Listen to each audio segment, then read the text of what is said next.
You know what really grinds my gears?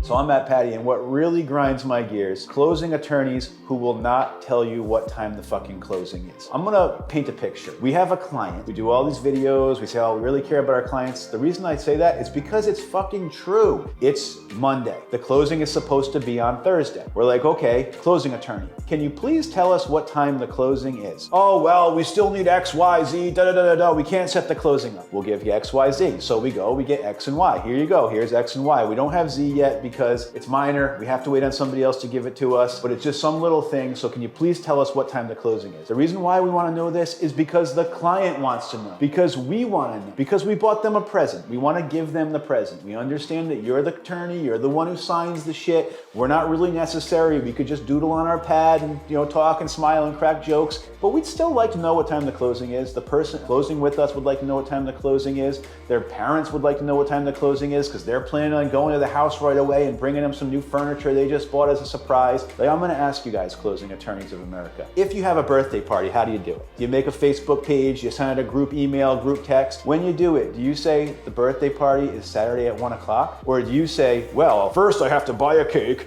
then I have to get the presents, then I have to buy streamers, then I have to buy balloons? Or do you pick a fucking date for your kid's birthday, tell everybody what time it is, and then presume that you will do your work in advance? And if you haven't managed to clean up something, maybe you'll stick it in an extra closet or whatever. So you go, okay, that was on my list, but we'll stick it in the closet and still have the birthday party. I mean, birthday happens every year. Some of these people only buy a house every 8, 10, 12 years. Isn't this a special day for them? Don't they deserve to know what time the closing is in advance? Worst case, you can call them up and be like, hey, look, we're gonna have to postpone the closing until 1 o'clock on Monday. Instead of just saying, we'll tell you what time to show up whenever we feel like it, because it's convenient for me because I went to law school, so you can tell them what time is the closing, then the realtor can plan to make accommodations for their client, for their walkthroughs, for everything they have to do. The buyer and seller can plan on showing up at a certain time. They can plan on a nice day, a nice picture. They can have a big smile on their face and they know what time the closing is. What really grinds my gears, one of my pet peeves, is closing attorneys who won't tell you what time the closing is.